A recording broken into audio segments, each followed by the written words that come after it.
The Old Stag Daily, Rover 10, 4714. We at the Old Stag Daily regret to inform you that upstanding citizen and dear friend to us all, old Farmer Jevic, has been found dead at his home. The culprit was, it appears, a mutated beast known as a Yaogoi. Our investigation has led us to believe that the outsiders, the very gang of ruffians who rampaged their way into town yesterday, slew the beast and delivered the news to the council. I know, I'm as surprised as all of you are. We must ask ourselves, how did this beast get into our fair town to begin with? Who should have been manning the Staghorn Wall when the killer slunk into our midst? How many more could there be? And how can we blame all of this on those wandering heroes? Nevertheless, memorial services will be held this afternoon at the Temple of Erastil, with Brother Dervish presiding. Jevic had no known living close relations. Elsewhere, it appears that those self-same wandering vagabonds have found their collective way out of Iadenveigh. They appear to be chasing rumors of some sort of kerfuffle at the Purdy Town mining camp.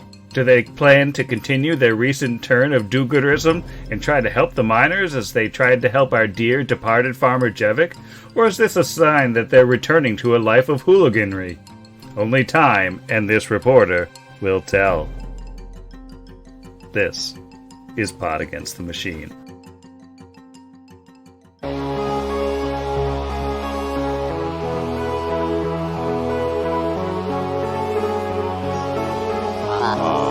Against the machine.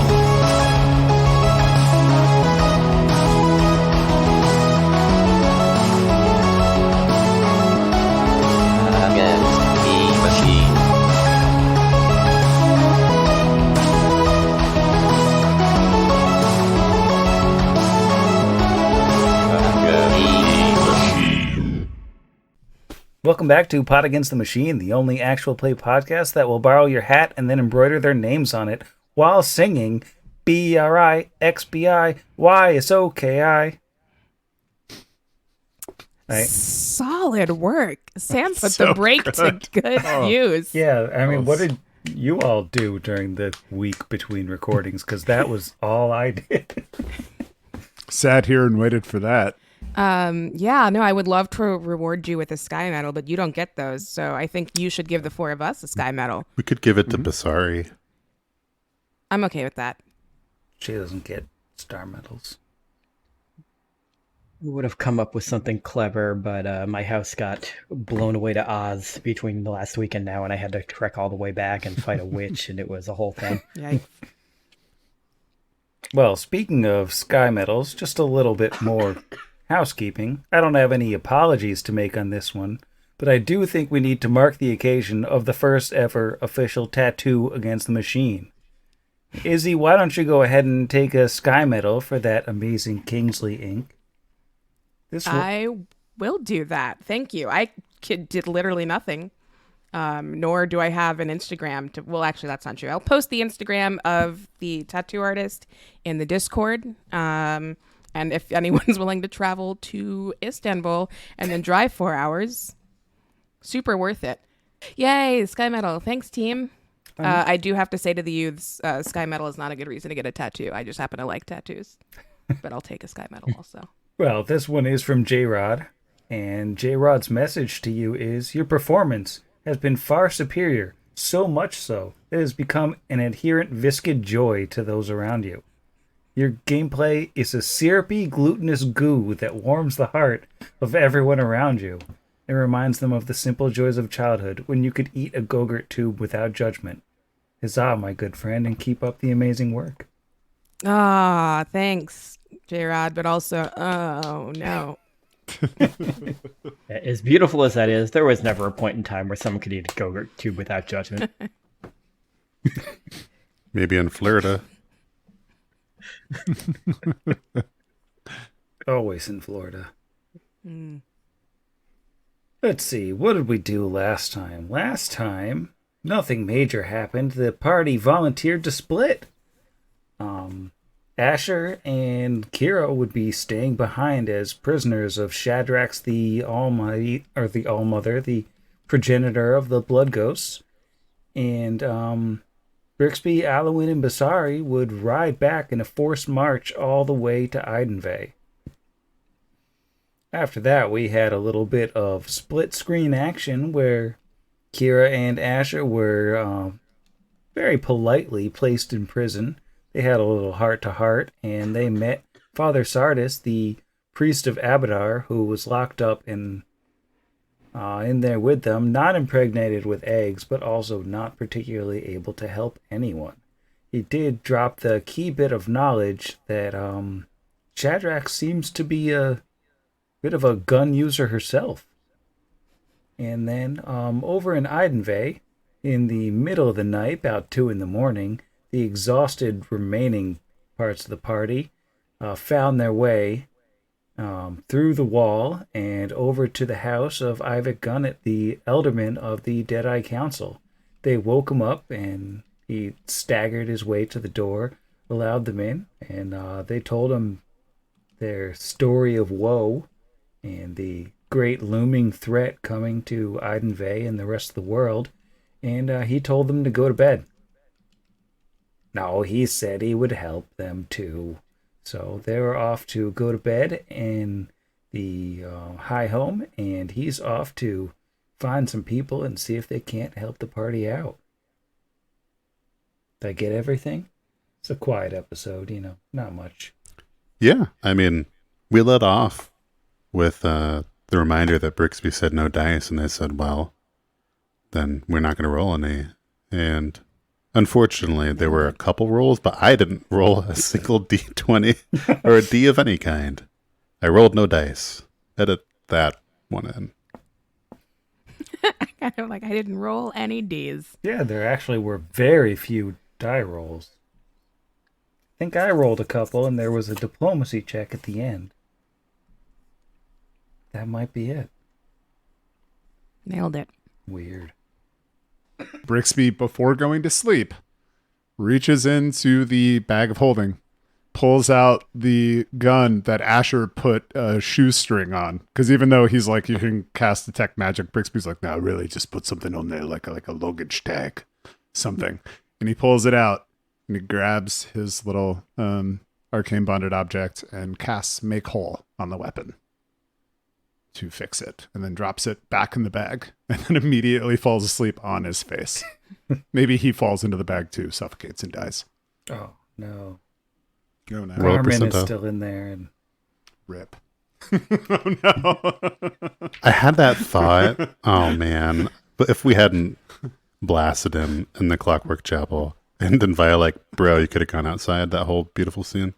I had that thought of like, yeah, we're going to put these weapons in, and then you dump it out, and zombie, like, oh. Then we kill them all. Jarman bursts forth, and you set him on the zills, and he just slowly wears them down.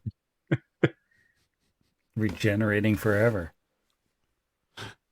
Yeah, why didn't you weaponize Carmen Ulrith? Because we're like a average neutral good party. I was going to say that we used to be nice. Yeah. No, what you just described was we could have given them like nuclear fusion and endless support of supply of eggs. So I'm glad we didn't hang on to him. You weren't supposed to think of that. Well, it is early in the morning, or, approximate morning when you're under a mountain. Time doesn't specifically matter. But I think the two of you jostle awake to the sound of someone rattling the bars of your prison, and you see standing in front of you a towering Zill, much taller than any of the others. She has these oversized mandibles sticking out of her face, and then all along the sides and back of her head, numerous horn-like projections that kind of match the spiky flavor. She's wearing a brown trench coat that hangs fairly close to the ground, though this being is close to 7 feet tall. She has a pair of guns holstered at her hips, and her top right hand of the four is holding an oversized cigar, which is lit. She smiles, and she goes, "Good morning, darlings." Why don't you wake up for the All-Mother? Is the All-Mother here? Cute. What do they call you? Me? Yeah, you. The Oh, redhead. hi, I'm Kira. Hello there, Kira. And, you, tall, dark, and handsome? Asher's eyes are still trying to focus as he wakes up. And he says, "You flatter me. I am called Asher. I take it you are the All-Mother herself?" In the flesh. Flashback. And you see Asher and Kira saying, we'll stay behind. Neither of us has any ranks and knowledge planes. Smash cut to the present. "Yes, in the flesh. Thank you for your hospitality. To what do we owe the pleasure of this personal visit?" She takes a long pull off her cigar and then blows a big old cloud of the noxious smoke into your cell where there's not really anywhere for it to go. Incredibly rude. She says, well, I just wanted to come and see the, supposed heroes, right? I mean, you came down here to save the miners, but seems like you're gonna be saving, all my babies instead. Yep, you're welcome. What are you gonna do in exchange for us being heroes and all? Well, what would you have me do? I mean, don't blow smoke in our faces first. Also, maybe you could open this cage thing. I don't think you want me to open the cage just yet, girlie. Why not? Well, your friends ain't back yet, and while I'm still cursed, I'm liable to get ornery, if you understand me. Things might get a little bit, feisty. She'll take another long pull of smoke, and this time instead of a general puff, she blows it straight into Kira's face. Yeah, oh, okay, that's a choice. I definitely thought you were going to say things might get a little eggy, and I could not stop myself from laughing. So we'll just cut that out, but I just had to, I'm distracted by it. I would never be so crass as to make an egg joke. We leave that for the babies. Sure. So, I trust we've made you all comfortable down here. Are you asking that after you just spit smoke into my face? 'Cause sure. Why are you here if you're not going to let us out and you're going to be kind of rude? Well, I mean, think of it from my perspective. I want to see at least a couple of the people who came into my home, shot up a bunch of my children, and planned on taking my incubators from me. See, from my perspective, you all are the aggressors. While we are at a bit of a standstill right now, I just wanted to make sure I knew who it was that had crossed me, on the off chance that these things go south. Oh, you mean we're making you nervous because of how intimidating we are? Like that? Sure. And she'll take a pull and blow smoke in your face as her sort of zill horns all light up zilly-wise, and two of her two lower hands like draw the guns. She throws them to herself over her head and twirls them around and re-sheathes them all while still smoking the cigar and not looking like she's doing anything. Just make a quick intimidate roll. Man, she's just throwing up all big Zilly style. That was a natural one, sadly. Ruined the super stylish, show-offy move. She ashes into her eye and spends the rest of the time just like blinking. Yeah. Spins Kira? and loses control of a gun, throws it into the cage. It lands that? perfectly in Asher's hands. Roll for initiative. Yeah, Kira's like, Asher could do that and better. Do you want to see? Asher, show her your gun trick. Oh, can we borrow those? Nice try, honey. Yeah, same to you. Sorry you messed up your trick. And she says, well, I hope your friends are fast coming back here, 'cause they only got so much patience. I believe there was some road work, and you know how the morning commute traffic can be coming up this way. They'll get here as soon as they possibly can, but of course they want to get all the preparations done appropriately so as to ensure a smooth ritual. Sure, of course, I'd never begrudge them a good ritual. Well, you shouldn't. It's for your sake. I hope they're fast, though, and I hope everything's on the up and up. I understand you've been bound to this place for quite some time, but muster whatever patience you have left.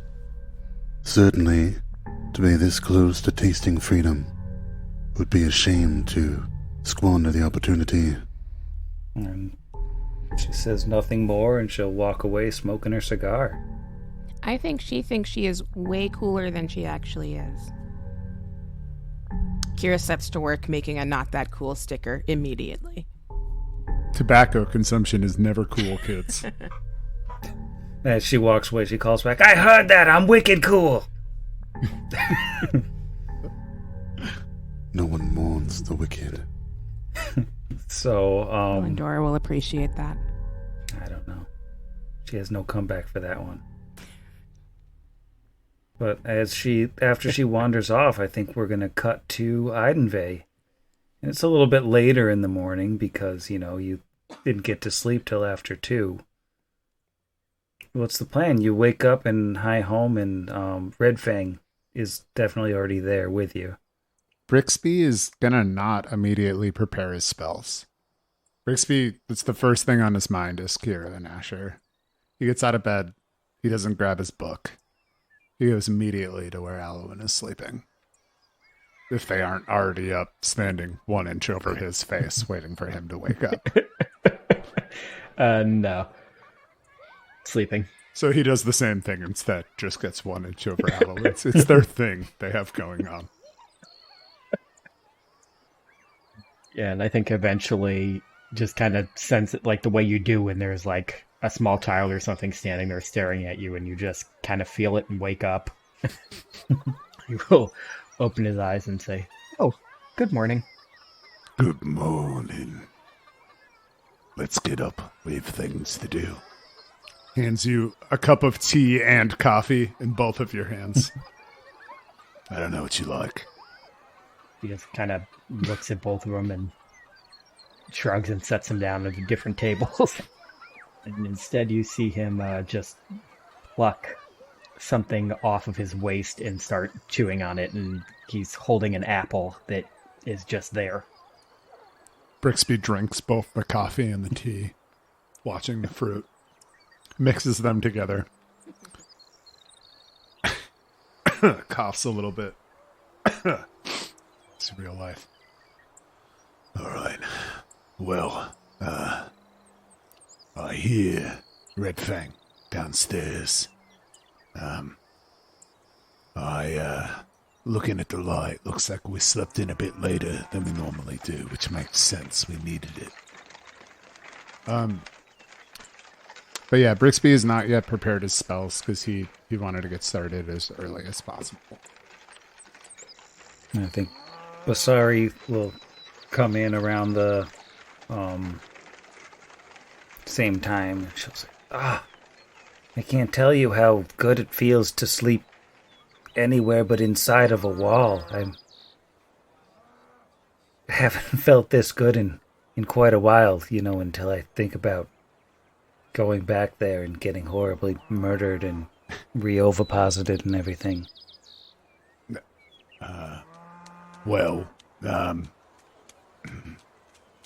Puts aside his joking face. Sorry, you don't have to come back with us. I just want you to know you've endured enough, and I know that's the people down there. Probably not going to talk you out of it, but I want you to know if you want to stay, you need to stay. We understand. those things killed almost everyone I know. They embedded me in a wall and filled me with their eggs. They very nearly killed the people who rescued me, and they still have 2 of them. I'm coming with you. Gonna see this thing to the end.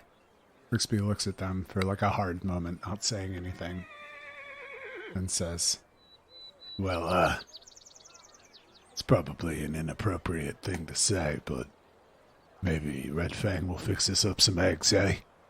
Starts heading downstairs. I'd like to let you all know that mechanically, Basari, since she was only level 4 for that horrible day, did level up overnight from the huge amount of experience she got. She is now a fighter 5. In case that comes in handy. As you head downstairs, Red Fang is down there already, and he's in the kitchen. Looks like he's cooking up some sort of grits with elk bacon kind of deal, because we're very elk-centric here. And he'll peek over his shoulder as he hears you come down and says, "Heard you guys had a hell of a day yesterday." Nothing compared to those who aren't here. But it's good to see you, friend. You too. Spent a lot of yesterday feeling pretty guilty we let you all go off like that.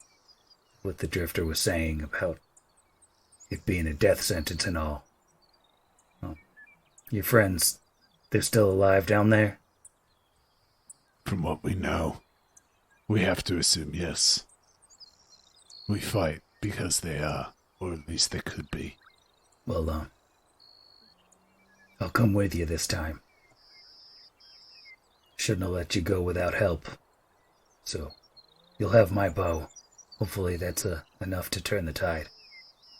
Brixby looks at Alwyn. Is it enough, Alwyn? I think he'll kind of share a look with Brixby and say,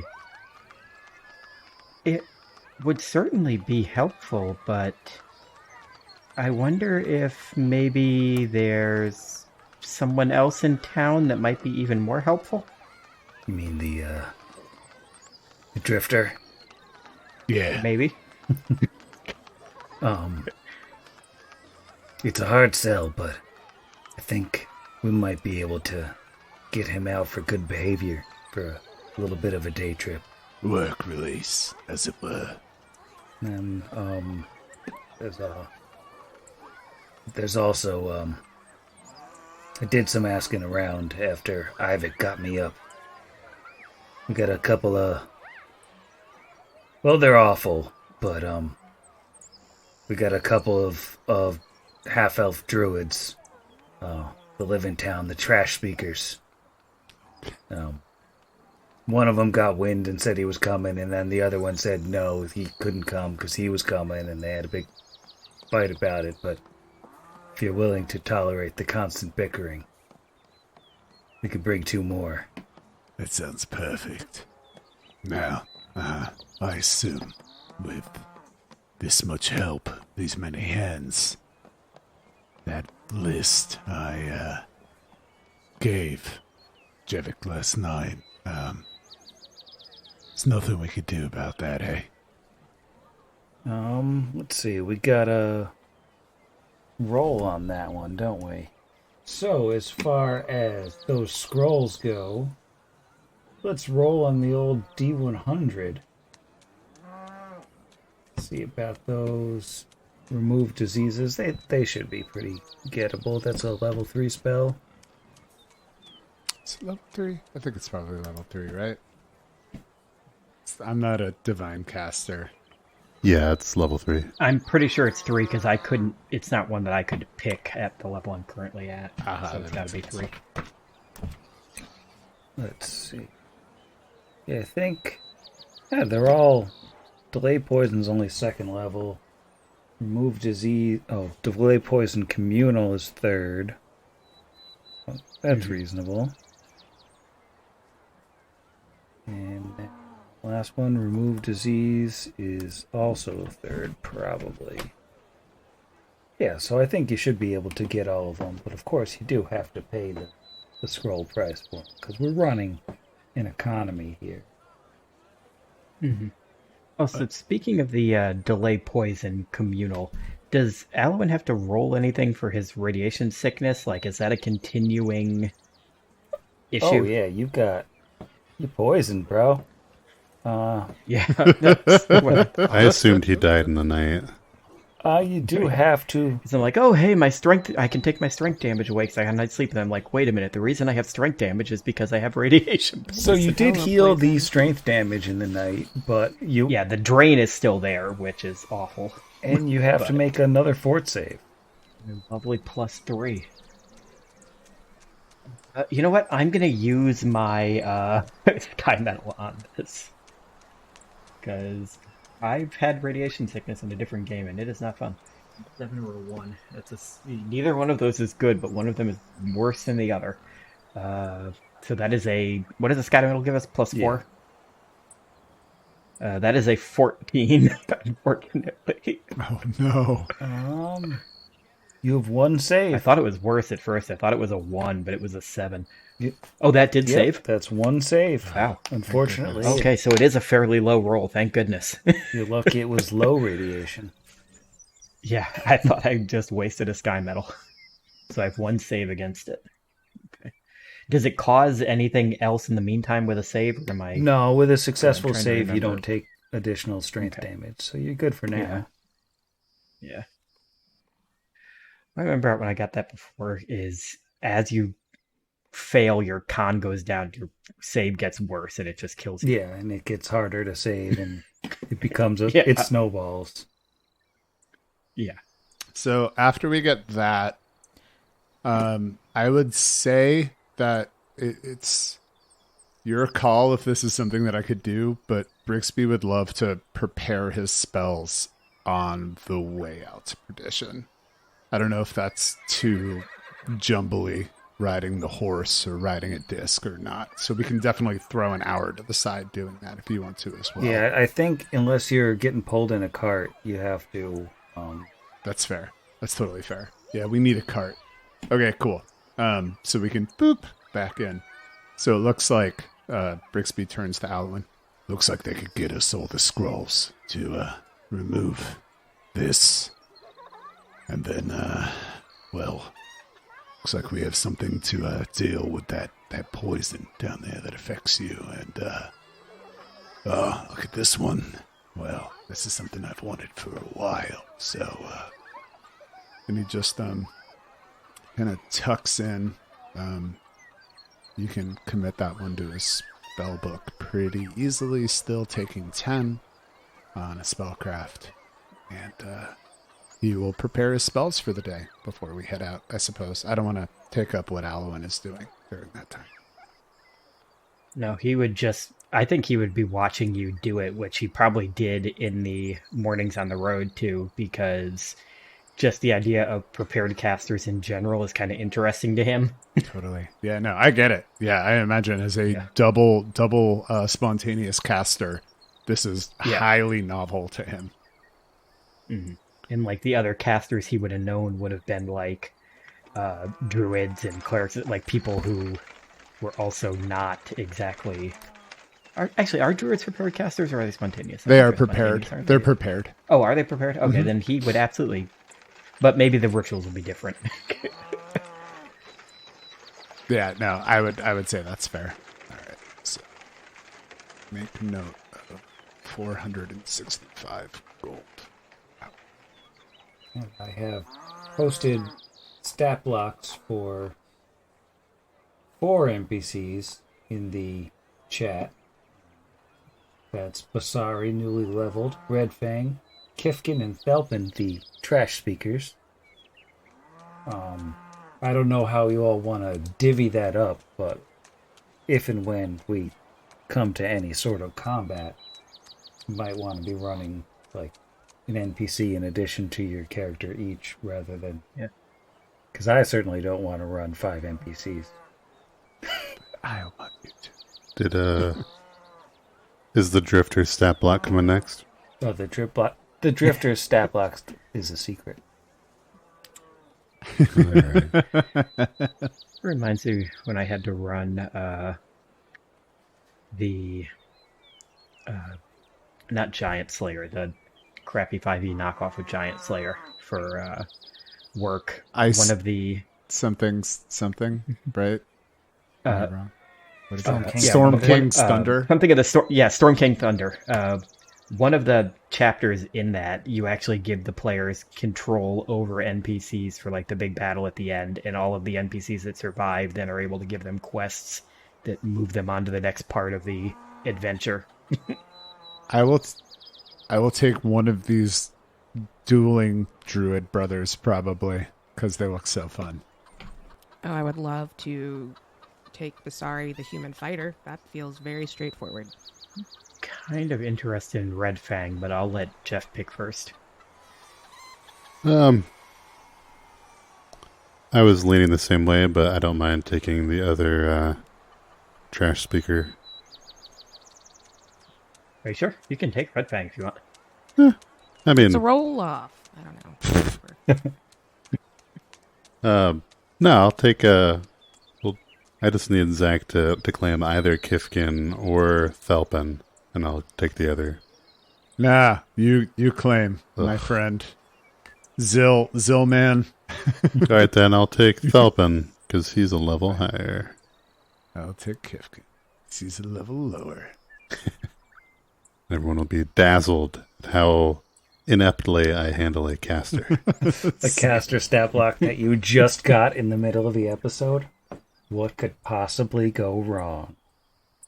I cast hold. Let's see what this one does. You know, on second thought, he'll just use a sling. Oops, I'll sling. All right. So, we've got our scrolls. We've got our people. Did they just bring the drifter to us? Did they like throw the criminal blanket over him, the anonymous criminal blanket, to bring him to us to not bother the townfolk? I think you gotta go get the drifter. Well, did I zone out over you guys getting de-egged by the brother? Yeah, So- you didn't volunteer to get de-egged yet. Remind me on this one. How long do we have before these hatch? You get a total of 24 hours, and you spent 7 hours riding back and 8 hours sleeping. Okay. So, Yeah, we got to get these bad boys out. I was like, man, about time. maybe we can go back all egged and they can't egg us a second time. But yeah, there's probably a moment where we're just going to be like, Also, Yeah. yeah. If you're gonna ask me how I like my eggs, it's out of my body, Red Fang. well, we can visit Brother Dervich. He should be able to take care of that for you. Not usually a fan of outsiders, but I vouched for you at least. You should be waiting over at the bell tower, and he'll lead the way back over to where you first encounter the drifter. I think the image of this party walking through the town and just like slowly expanding as more and more people come out of the dust and join in, like the trash speakers throwing stuff at each other. It's these two grumpy old men walking with canes and throwing lettuce at each other or something, and Red Fang with his actual red mouth and Alowin's weird eyes and all this good stuff. yeah, it's like an ensemble action movie. We have a strong, like, it's unfortunate I'm invoking this, but like Suicide Squad vibe to the group of like horrible people walking down the street right now. But yeah. Yeah, I was going to say the Expendables, but same kind of deal. Hey, the second Suicide Squad was actually pretty good. Yeah, that's the one I'm invoking. Yeah, there was no first one. Yeah, they lead the way over to the bell tower in the bell quarter, and Iadenveigh is there with Brother Dervich, who's a youngish priest with in very simple Erastil garments. He just has like a holy symbol that's tanned into some leather to go with a wooden holy symbol hanging on his chest. He's got like a little bit of a ponytail and a beard and stuff, and he says, "Ah, hello, I've heard all about you, outsiders. It's nice to finally meet. I wish the circumstances were better." Us too. Thank you for coming. I know it's not, custom to take up the fights of others in these parts. We have enough to worry about. We thank you. And all Deadeye for the charity. Oh. And he nods, and he'll sort of raise a hand to the heavens and invoke the name of old Deadeye, and holy symbol glows, and his other hand goes out to Brixby, and he casts Remove Disease and bloops the oviposited eggs that are substantially bigger this morning than they were last night. Just bloops them right out of existence in a single spell. And he'll do the same thing to Alwyn a moment later. And when he does it to Alwyn, you see him kind of close his eyes like he's feeling the energy go through him. And then you just see him kind of, not quite, but almost frown and just shake his head. I was worried you were going to say that he was enjoying it. Just, that was a very odd point for Halloween. He was very sad that his egg buddies are gone. He was naming them. Oh no, he's sad that Erastil, the same as every other god that he's gotten any kind of magical stuff from. He's like, nope, still not different. Does something trouble you, my son? And he just kind of looks, I imagine he's got his hood up again, so he, like, not too freaky, but still kind of odd, just because what it does with his hair. And he just says, no, I'm okay. Just, I was hoping maybe it would be a little different. And just kind of smiles at him, but he wouldn't exactly see it. Maybe he'd just see, like, the little barest bit of a smile in the hood. Brother Dervish frowned and says, well, very well. I hope that you bring Redfang and, of course, your friends back in good health. And, of course, our dear friends, Thelf and Kifkin, make sure that, I'm sure you'll all be wonderful and everyone will come back safe just as soon as possible. I would not mind if our friend here, the Drifter, did not return. I know that isn't the normal way of things, but were he to drift away, after you all complete your mission, of course. Well, from what he said when we talked to him, the only reason he's even here is to fight these Zill. So once we're done, he probably will just leave. One can hope. We appreciate your accommodation, and I commend all of you for having the sight, the vision, beyond these walls, beyond this place. It's hard to find anyone here who actually takes stewardship over this land. I appreciate you all greatly. Well, I'll take my leave of you here. Good luck to all of you. I'll leave, and I will say we've done what we can for you, and know that Iadenveigh is on your side in this. We're all praying to old Deadeye for you. And he'll, I think he hands the key to the cell to Brixby. Maybe he considers for a second handing it to Alwyn. Then he'll give it to Brixby.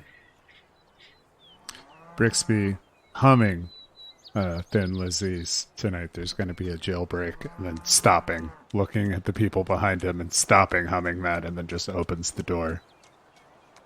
It's him out. It's one for the Pot Against the Machine / Thin Lizzy fans out there, which I'm sure there are a ton. Of course. Absolutely. Yeah. I prefer Slender Elizabeth, but Yeah, that Venn diagram's just a circle. Yeah, the Venn diagram is a circle indeed. But so Brixby just kind of opens the door and looks at the drifter and is just like, You ready to do what you came here to do? He looks down at the open door and then looks at Brixby and says, I am free to go then. You're free to pursue your original task in these parts. Yes. Excellent. And I see that 2 of the others are not here any longer. Did they perish at Shadrax's hands? No. No, this door is open, so you can make this 2-4. It's the only reason you're seeing Freedom Drifter. Come. I thank you. And he steps like very stiffly out of the cell, and he was standing in the exact same spot. Like when you got there, same exact position. Like he hadn't moved at all, and like when he walks, like his knees barely bend at all. It's like they're hinge joints instead of ball and socket joints in his hips. Just perfect attention. And as you come out, Red Fang holds up a large 2-handed firearm. He holds it out to the drifter. Says, I understand you might be needing this. And the drifter will look down at the gun and say, excellent. I will be much more effective with this weapon. Are we all going? Yes. And hopefully all coming back. You likely know by now that this will be difficult. There is no telling how many Zil there are by now, but we will do our best. What matters is how many when we're done. So hopefully none. Let's go. All right, and the party will set forth for Party Town. Let's cut back to the space under the mountain. Asher and Kira, you've been locked up for quite some time now. How's things going?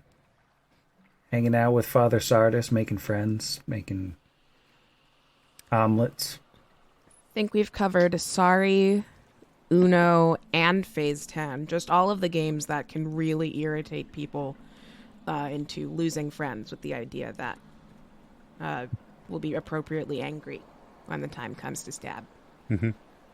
Makes sense. Asher's too nice to go out, even if he could, on a phase until you've also had a chance to play, and then he ends up getting stuck a few phases behind because you just go out all in one turn. It's like, Asher's been on Phase 1 for hours.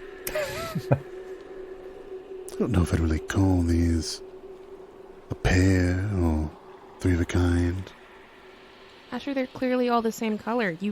You've won like 3 times over now. You could just play the... Okay, that's fine. Thank you. Why do they call it a run of 7? Truly, I don't know the answer to that one. That's a good question. What's so wild about a card? They could just be a different color. We've fought mutant manticores. That's way more wild. But it's okay. I understand this is a game and people enjoy it. Are you enjoying it, Father Sardis? I honestly have no idea what you're even doing. I lost track of the rules 2 phases ago. Yeah, Kira shoves the little Phase 10 card that has all the phases on it just back in his direction. He's like, I've told you 3 different times. It's just you just get each of these before Asher when Asher's, being aggressive, but he's not going to do that, so I win again. Oh, right. Redeal. I'll figure it out this time. As long as they don't kill us before then. All right, so very long and boring and not at all stressful day hanging out in Zill Palace waiting for your friends to come back, and maybe every so often you get a little visit from a Zill, just to sort of menacingly say, I don't know, they're taking a long time. Clock may be ticking here. I think anytime that happens, Kira, with increasingly more defensive and frustrated, they're coming back. Just wait. Mm-hmm. You know, it's looking dicey. I think they've abandoned you.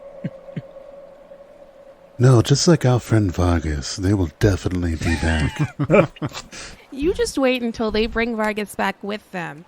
Uh-huh. You are going to be so surprised. And I think punctuating the day, you do every so often just hear horrible, blood-curdling screams as a prisoner succumbs to, Zilberth. Oh, gosh. It's not... Had a lighthearted vibe going with It's not pleasant. Oh, I didn't get a chance to hand off my copy of the book.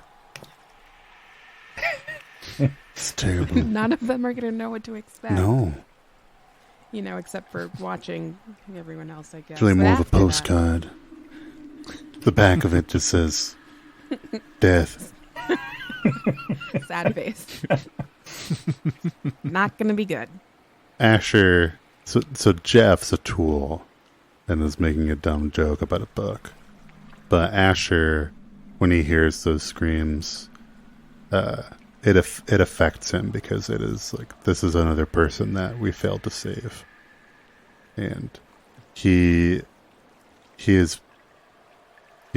trying to channel that into determination, but it's also, you could tell that as the day is going on and these people are screaming, it's starting to wear on him because he's a much better person than I am. Yeah, no, for sure. To be clear, this is we're joking about playing games. Anytime someone screams, I think it eventually gets to the point where Kira just drops, I don't know, all of her cards and just puts her hands on her ears. Like there's nothing. This is like, bad situation. This isn't fun. And in fact, I would say eventually that those Uno and Phase 10 games taper off into just regular silence, pierced by screams and the occasional sorry. But they've really lost the spirit. Yeah, the party arrives at what remains of Purdyton, or Perdition, or Party Town, in the afternoon, or late afternoon at this point, because, you slept a little bit late. And you can head on in through the mines where the boulette is just waiting there, biding its time, and down through the long, dark cave, eventually heading out towards the waterfall. I'm going to need fortitude saves from everybody as you're approaching the radioactive waterfall. Right. Oh, that's a 10 from Brixby. Nice. So, Brixby has radiation poisoning. Take 1 con drain and 1 strength damage. Excellent. Alwyn got a 9 on the die for a 12. 12 will also fail, so... Go to moderate then, or? No, let me see. Don't know if they stack like that. Oof, my poor hit points. Yeah, I think you just take the strength damage because you already took the con drain of the initial effect. So the strength damage just comes back. Yeah. And how about Basari? She's fortitudinous. Yeah, that is an 18 on the die. I don't know what her fort score is off the top of my head, but I think it was a 5 or 6. Yeah, she's good. And Kifkin. Oh, man. I'm waiting for the old Hero Lab to catch up with me as I do this. Kifkin, come on, give me your stat block here. He's got a +6. Oh, look at that. Mr. Fortitudinous. And I rolled a 6 for him, so that's a 12. Oof. That's a fail. 1 con drain and 1 strength damage. Oh, God. Okay, not so bad on his con. Red Fang is perfectly fine with a natural 20 and a +7. Nice. And that only leaves old Thelpin. And Thelpin gets a 10 off the dice for a 17. Alright, Thelpin's fine. And he sees his brother starting to look sick. And it's like, I told you should have stayed home. You're not strong enough for this. Going to get us all killed. Probably feeling the way that I do because of the crud that's falling off of you, brother. The drifter doesn't seem bothered at all by the radiation as you all climb on down. And, you're not far now from the stronghold of the Zills, from that stone building that they spent untold amounts of time constructing. Any preparations that you want to take before going in? Any rousing heroic speeches? When we hit the bottom of the steps, Brixby will stop to mage armor and shield himself. The shield with the extend rod, so it's 14 minutes. And we'll probably actually give a speech, a little tiny speech before then, but Jero said something, so you first. Oh yeah, I was just gonna say, Alwyn is also going to mage armor, and Red Fang is going to barkskin. Same as Kifkin. Kifkin is also going to barkskin. So will Thelpin. Brixby looks to the group at the bottom of the steps and says, Look, can't guarantee we're all going to make it out. 2 good hearts, good souls. They're in there from our group. Countless others from yours. He looks at Basari. And worse. Looks at Red Fin and the brothers. Red Fin. Sorry, I work in real estate. Red Fang and the brothers. Looks at Red Fin and is like, what are you doing, man? No, he looks at Red Fang and is like, your brothers, while the danger might not feel as palpable right now, it'll be at your doorstep tomorrow. We don't know who's going to come back. But I tell you, our efforts today ensures a brighter tomorrow. Let's go break some eggs. And the drifter will just say, don't let them impregnate you with their eggs. It would be unwise. Also, they tend to grab, and that is often as a precursor to paralyzing and impregnating you with eggs. So try to avoid that as well. Brixby's going to turn to Alwyn and say, Now, we have 2 approaches here. He hands him the first scroll, and this is the remove poison, or sorry, delay poison communal. Now, this will prevent our friends from getting sick if I cast the spell. And this, and he puts a different scroll in his other hand. Something that I believe some of these other ones can do too. But if we need to blind them, if we need to disrupt them, then you can use that one as well. And I can make sure we can see. I recommend, perhaps, saying your ritual potentially requires the reading of scrolls. I'll let you lead. You're better at this than I am, but we might want that advantage. He'll take them both and nod and say, yes, that could work. Well, I guess we'll just have to see what everything is like in there, but if we have to bluff them, I think I can do it again. He will keep both scrolls out in his hands in case he has to use them. Brixby's going to be clutching one as well. Rod in the other hand. And the drifter says, I'm going to disappear now. I'll still be here, but you will not be able to see me. Unless you can see things that cannot be seen. And then he goes invisible. Red Fang just goes, yeah, I get it, you're going invisible. I'm still here. In case you were concerned, I did not leave. If you want, I can talk the whole time that you cannot see me, but it will make it less effective. What's the point of being invisible if you don't shut up? I'm going to cast fairy fire on you if you don't stop it. Felpin says. Now, don't make me summon a swarm in your pants there, party pooper. Let's go. I do not poop. Not at parties or otherwise. Basari will draw Lucy, look over the head, and say, all right, let's do this thing. No, yeah, I didn't bring you back to the map. That's because with all of this preparation, it's a foregone oh, God. We've already won. Oh, my God. Oh, that's so many tokens.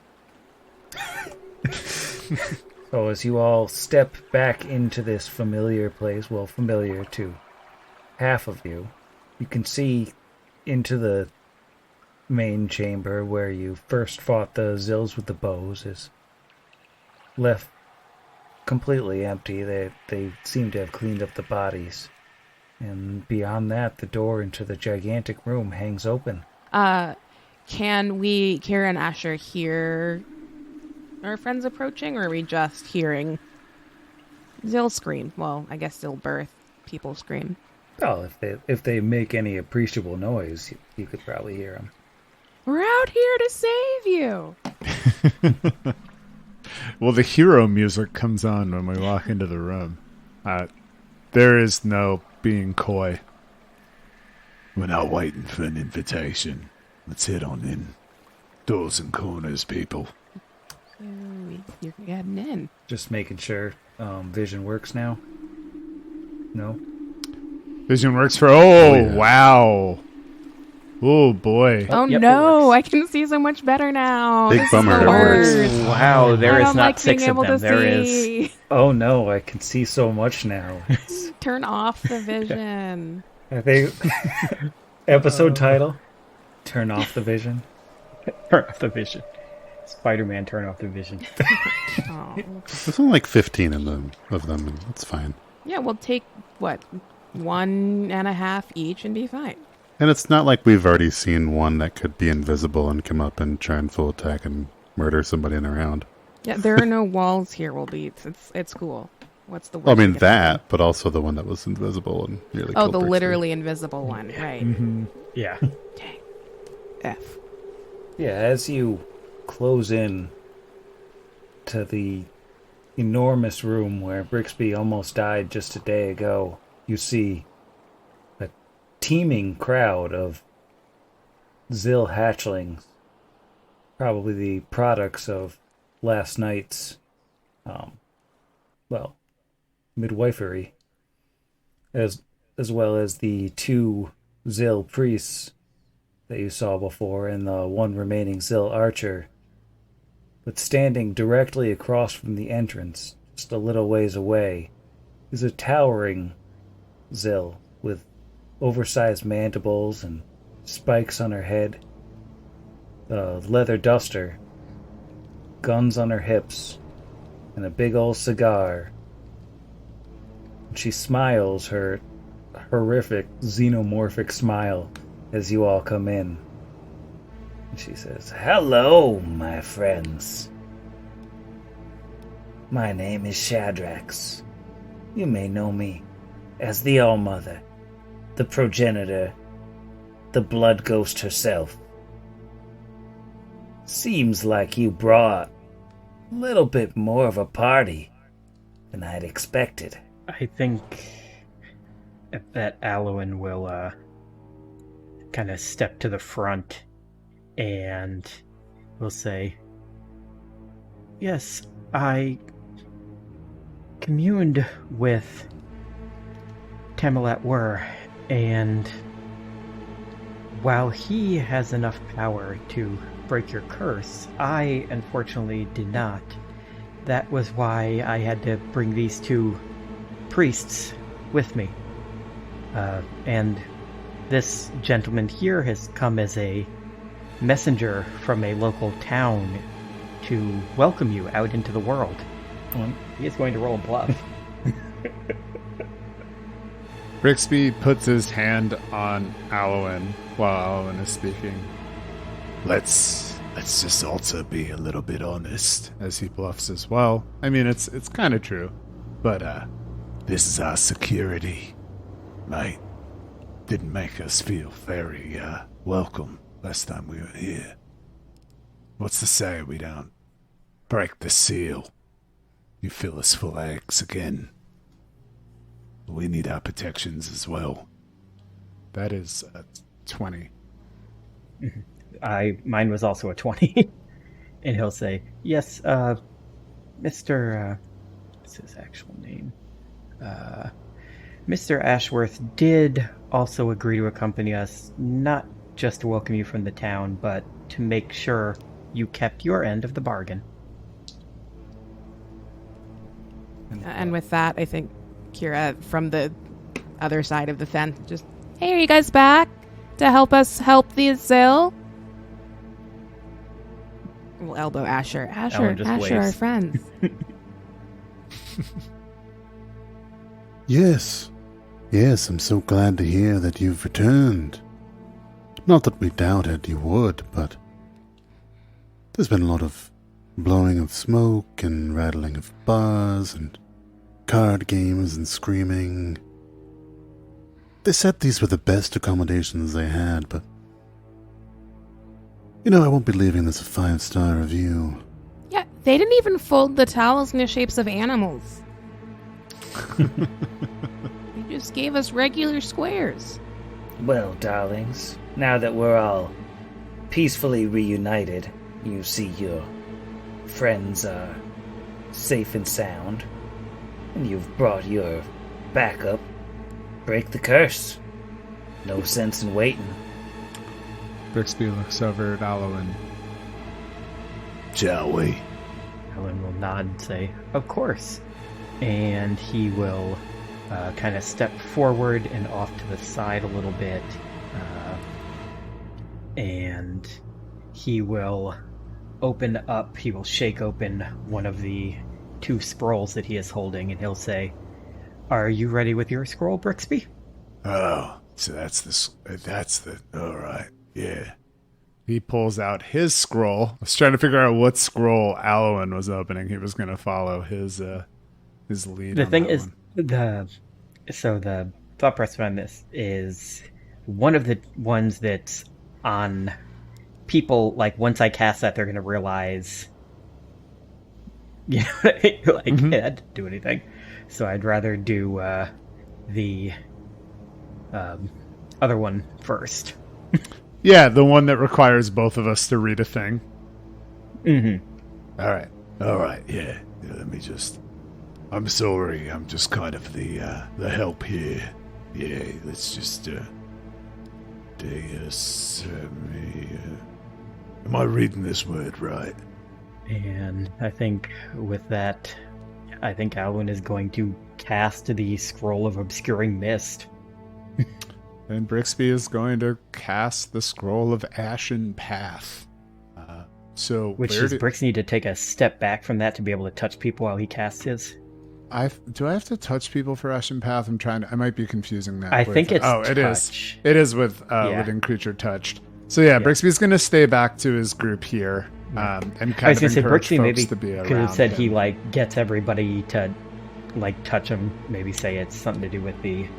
Yeah, I'm gonna draw on the That power everybody's in. right now. I need, all right, brothers to my right and left. Red Fang back here. Second big stuff over there. And, Hammer Bearer right behind me. And then he's one paw on each of the brothers, 1 foot paw on Red Fang, and the Drifter and a tail on Bashari as he casts Ashen Path on all of the people around him. Yep. And then in a 20-foot radius around Alwyn. Actually, I probably should have stepped here, not here. Can I retroactively have him take a step forward, not a step to the side? Yeah, you can take a 5-foot step in this effectively surprise round. Now, why don't you draw your obscuring mist as Shadrax and her buddies roll spellcraft to figure out what's going on. Alright, why don't you describe what happens as Brixby and Alwyn cast these spells basically in unison. Giro.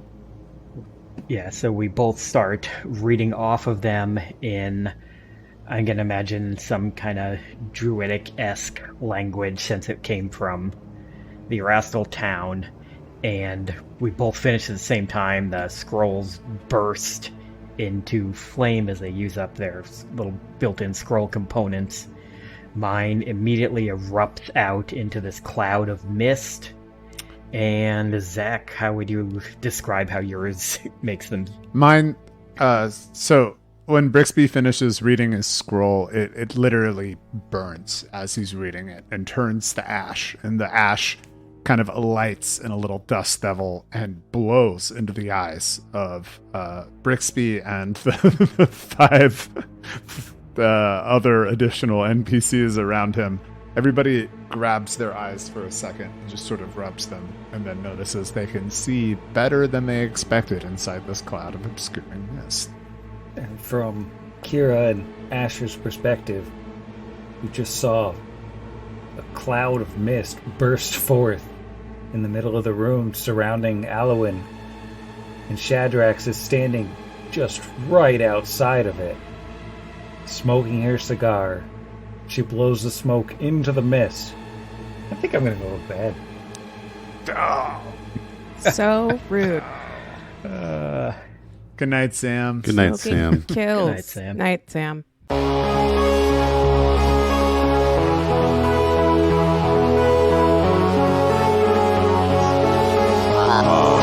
Against the machine. Against the machine.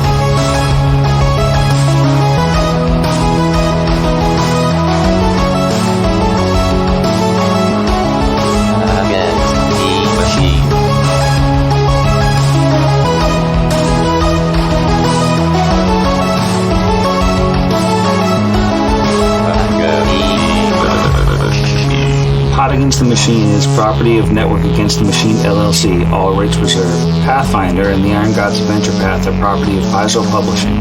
See their website for more details. Theme Against the Machine was written and performed by our own Zach. See the show notes for additional music and sound licensing. If you enjoyed the show, we encourage you to leave us a review.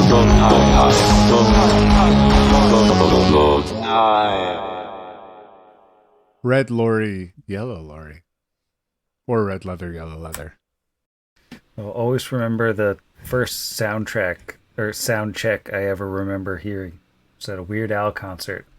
And the guy just kept going, two, for like a long time, like 10 minutes.